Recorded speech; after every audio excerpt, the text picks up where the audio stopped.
Thank you, Brother Richard, and thank you, brothers and sisters of Philadelphia. And indeed, it is an honor to be asked to come and speak to the Marcus Garvey African Lecture Series for the UNIA, with a very long and illustrious history.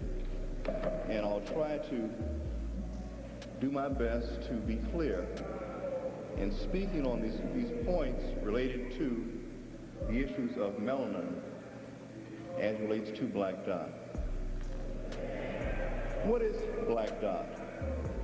What is melanin? I'm certain many of you have already had some exposure to these very old concepts. The name melanin is not the Kemetic name. It is probably more of a Greek name or thereabouts. And it was used in referring to a person, a certain mythological story that probably has African roots.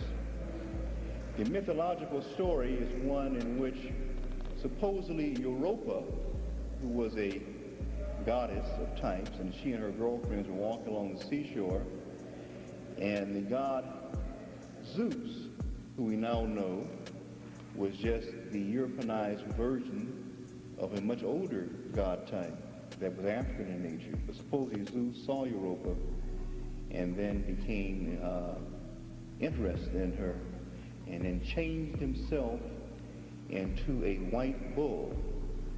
And then Europa got on the back of the white bull, and the bull rolled across the ocean to the island of Crete. Well, that certainly is a Europeanized version. I do not know what the African roots of it are. But in this concept, one of the children of this union was that of Melon, a Melano, and referred to black. Another reference refers to melon as referring to the blackness that occurs in the sky when the sun sets in the west. Now, both of these versions are found in the book Black Athena by Maud Pineal, the second volume. There's another reference to melanin, which refers to another mythological story in which Melanos was a man who overheard some snakelets. The mother of a snake family was killed, and the snakelets were left without anyone, and he befriended the snakes and fed them, and as a sign of return, they taught him how to communicate telepathically with the animal kingdom. So what is a common thread in all this? One, certainly has to do with blackness. Two, it has to do with extraordinary powers. From whose point of view are these powers extraordinary? Why aren't they ordinary powers? And if they are ordinary powers, what kind of game is being played to make them seem to be extraordinary? In the book that has just been recently released by John Henry Clark, Africa at the Crossroads, World Revolution, he makes known a very important point that was earlier made by Adam Ben Sertima, that in this year, 1992, suppose somebody is going to celebrate, come October, the 500-year anniversary of somebody named Christopher Colombo, who is said to have discovered people who greeted him in a more humanized state on the seashore, and within a matter of 2 or 3 years, he had killed them off by the millions. And so John Henry Clark calls this and Van Sertima called this the 500-year rule. The great lie, the great game of cover-up to hide a whole nother world view, a whole history, if you will, biological history and written history of all of humanity, to present a great lie that models the world in the image of a child and hides the biological realities of the parent. So this is critical. So this is why I'm saying that as we enter into the discussions of melanin, there has been a reversal and a lie going on that tries to cover up the biological records of what the the man who has hue, or human, people of color, what your true biological potentials are. And there's a great cover-up, a great lie, just as there is in the written history. So here we go. Now, there are 3 documents that are available for you today, and I'm going to draw upon them as we kind of march through some things. One is the book, The African Origin of Biological Psychiatry. And this is a book that I have worked on for at least, oh goodness, all of my adult life. And then it was published in the journal Ures, which is a publication of the Aquarian Spiritual Center in Los Angeles from the years 1982 through 1978 through 1982. These are the articles that I contributed. And there are other articles published thereafter. And in this came the series of articles named Ures, parts 1 through 4, and Black Dot, parts 1 through 3. Earlier work had been done on esoteric theory of press theory, and earlier work and then more recent work was published that was never published anyplace else, and that was on the eye of Horus as it is defined in the pyramid text, and the eye of Horus as it is defined in the coffin text. The pyramid text, or the text of ancient Egypt, dating from the time of the Old Kingdom, 3000 BC to about 2200 BC, or roughly almost 5,000 years ago. The coffin text, or the Middle Kingdom text, roughly about 2200 to about 1800 or so BC. That's the middle period. So these are the religious texts in which we find that Africans had talked about melanin under the heading of the word Kim, K-M. What does Kim mean? It means black. And as Carol Barnes in this book did make known, that the study of chemistry, study of Kim black, is really the study of blackness. In particular, the study of organic chemistry. The study of those chemicals that contain large amounts of the atom known as carbon, C-A-R-B-O-N. Carbon, the same atom that makes up diamond earrings, diamond rings, crystalline form, but in its more liquid form, it is blackness. The graphite on your pencil? What about the blackness on your skin? The black in your coloring of your eyes? The black in your brain, yes, melanin in the core of the brain. So that in this book, we reviewed, especially in Black Dots Part 1, 2, and 3, the biological record of blackness as it operates in biological systems from before birth, from conception, all the way through the gestation in the mother's womb and the birth thereafter. We can show blackness in every life stage. But yet, the great lie continues that blackness is a sign of being inferior. Blackness, or melanin, the chemical that is responsible for black pigmentation, is a sign of being second-rate, of being dirty, of being more like an animal, of being not as advanced as those people who have golden hair and light skin. And that is the biggest lie that was ever put out. It is a lie that goes against life itself. I could take right now today any member of the most racist organization, the most virulent racist possible, and I could dissect them this minute and show huge amounts of melanin in the core of their brain, in the lining of their eye, in the neurons, cell junctions in their inner ear, in their skin in places, in their heart, lungs, kidneys, any organ in their body, and I can say Now tell me what you're saying about blacks. You want to call them being an inferiority? You could not even be conceived without melanin. No way. So again, those are in Black Dots Part 1, 2, and 3. Let's go through some examples, and I'll kind of work it on through. The examples of it is that there's melanin present in your mother's egg and the father's spermatozoa. And when these two cells meet, the egg is fertilized by the spermatozoa, and the DNA from both cells join together. Where is our dear friend melanin? It is present in the outer layer of this fertilized egg.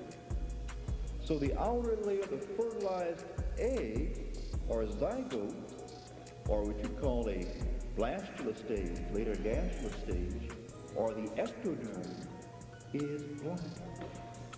Contains black pigment. And this is true of not only blacks, Asians, and browns. It's true of mammals, higher primates, advanced mammals, lower mammals, amphibians, reptiles, birds, fish. Any animal that has a backbone has the same pattern. And why is that the case? Because melanin is God's felt point pen. What do we mean by that? That melanin is a neurotoxic agent. What is neurotoxic? Toxic to develop lines of growth, neuron. Melanin sets up electromagnetic gradients or lines of force by which, as the cells develop, they migrate along these lines, just as you might have a blueprint, and station themselves along the lines of these electromagnetic fields.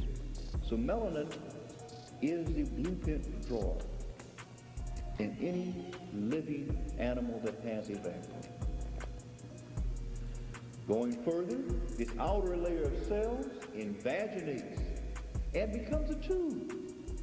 And the end of that tube balloons out and becomes, guess what? Brain. The tube is the spinal column.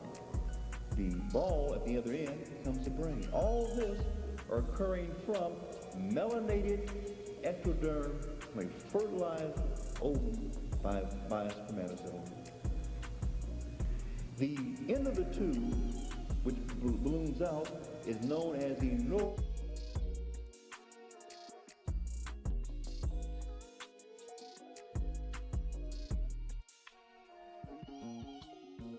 something that doesn't even matter as much as whiteness. But yet I'm saying to you that if you go to these biological references in any medical school library, Science Magazine, New England Journal of Medicine, any other standard medical journals, you will find tons of references showing the black basis of organization of the entire body. So those are absolutely critical points to consider. Furthermore, going a little bit furthermore with it, there have been pigment cell conferences held every 2 to 4 years, starting in the late 1940s, in which scientists from around the world, in particular South Africa, they had a ready supply of black bodies to do their horrible fiendish work. And probably that's not unique to South Africa. Probably we look at what happened in jail systems here in these states, and it's no different. But we notice that the research does not fit the political agenda. So when you go through these research journals, you have to be aware that people are writing in ways that they will try to pull information out, but then you as a black person have a responsibility to make it applicable to your people. They will not, for example, tell you that yes, there are hormonal differences in black as compared to white. They will not tell you that black folks tend to have lower white blood cell counts because of the difference in the level of the secretion of adrenal steroids. That will not be mentioned. They will not talk about the differences that occur in terms of other hormones. That will not be discussed in elaborate detail at all. But going further, we find that these various glands that are pictured in the pineal, pictured in the entire human body, and their black origins, they have formed a system called the 8-foot cell series, standing for those cells that have the same properties because they all originate from the same original site. These cells are called the amine precursor uptake decarboxylase. What does all that mean? That all these cell types have the same common feature. They all have an enzyme that can break off carbon atoms. What is a carbon atom? The atom that makes up melanin. So they have the ability to shape and mold the melanin molecule, and those molecules are chemical children of melanin. So that's a very, very important feature. But notice, again, Africans talked very heavily about chem. They spoke about what? When you speak about going into the study of melanin, and in particular you pay attention to the study of the pineal gland, what is the pineal gland? The pineal gland is a gland present in all humans. And again, most animals have a backbone. This is a gland that's present right in the center of the head. It is known as the third eye. It is a gland that is referred to in the East Indian literature as the third eye. But Africans called it what? They called it the eye of Horus. And what was being meant by the eye of Horus?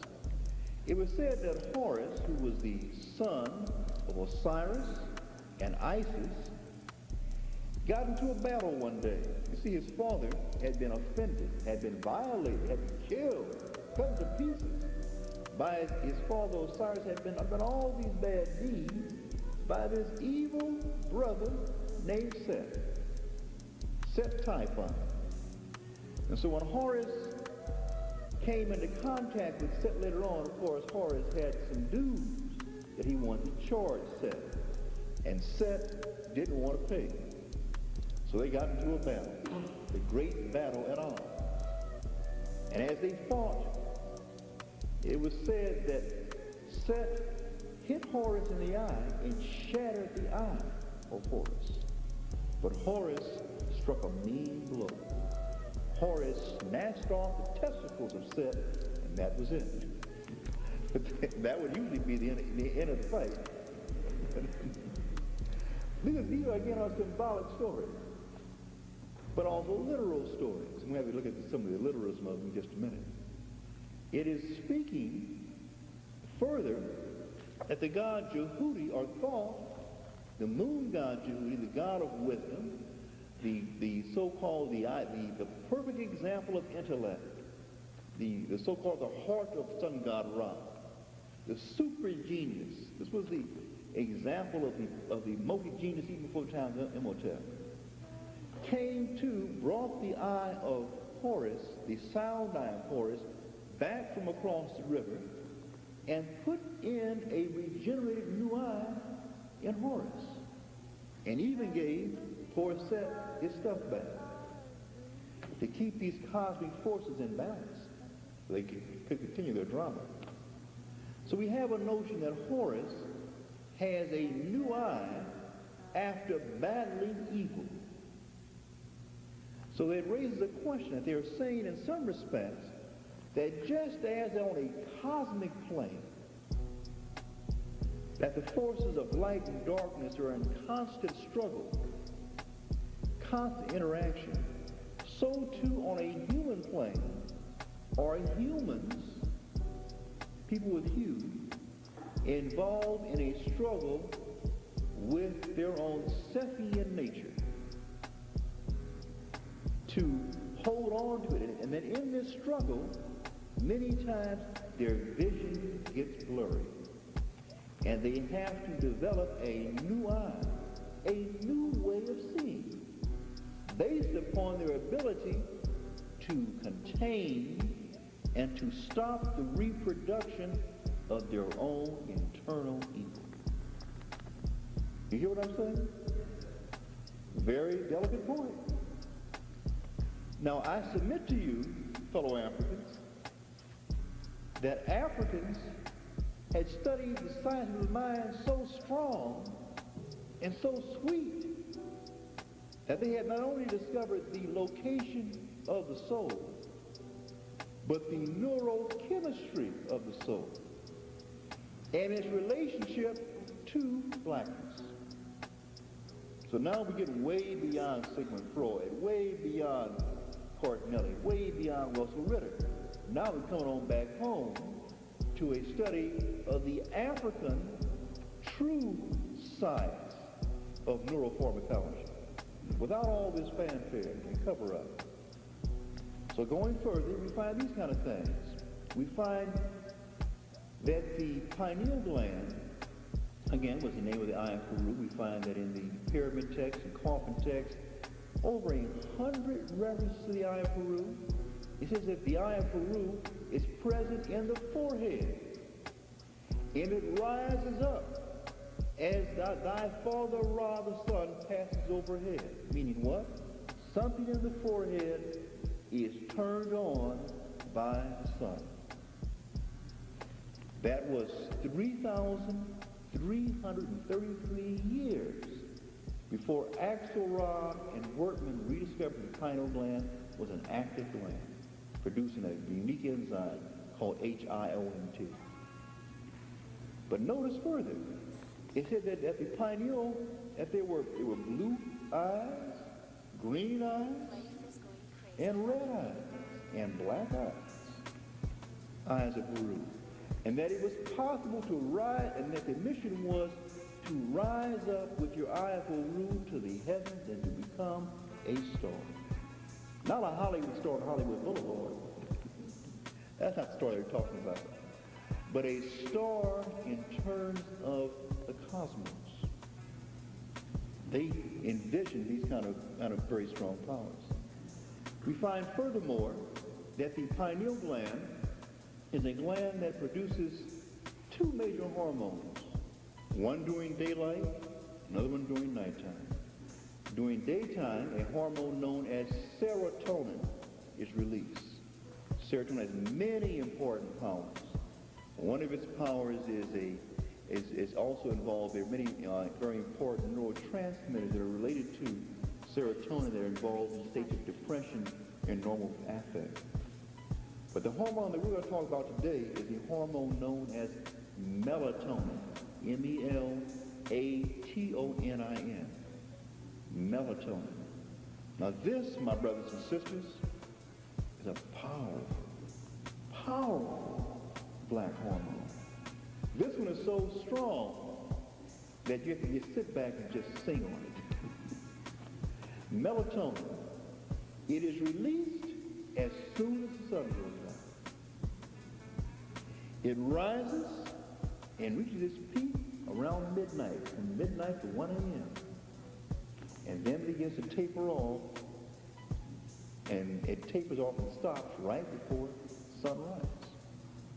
Now notice this, that during the dark hours, a hormone is released by a gland in the brain, and this gland in the brain, this hormone is so powerful, it affects the hypothalamus, the pituitary, and many other organs throughout the body. So here we have one kind of hormone being released during during nighttime. What is the hormone that is released during the daytime that operates in concert with melatonin? I don't believe it's so much serotonin. I believe it is the hormone known as vitamin D. I have to give you all these names so we can play with them in just a minute. Just bear with me for a little while longer. Vitamin D. How is vitamin D made? Where is vitamin D? What does it do? Now, we've spoken about the pineal gland. Again, the pineal gland in the brain forms the posterior floor of the third ventricle, whereas the anterior or front part where the pituitary is. You know, the pituitary produces the hormones that are involved in the control of your sexual cycles, FSH, follicle-stimulating hormone, LH, luteinizing hormone. The hormones that are involved in the growth hormone that determine your bone growth and your control of metabolism. Your thyroid hormone, thyroid-releasing hormone, TRF, and TSH. All these hypothalamus, pituitary complex, prolactin, very, very other important vasopressin, a number of different hormones. But again, being very heavily controlled by the pineal melatonin. But in the skin, we have the melanocytes that are present in skin. They have been present from the time of during the growth of the fetus. Again, remember the neural crest, where that tube formed and then the end of the tube ballooned out, and the tip of that tube is called the neural crest. And from that place, the neural crest, these cell types then moved out, and they moved all over the body, and they position themselves right where the dermis or deep layer of skin met the upper layer of skin called the epidermis. So right at that junction where we find the position of the melanocytes. Melanocytes do some very powerful things. They secrete the hormone known as melanin, not melatonin, but melanin, into skin cells as these skin cells grow up from their bed.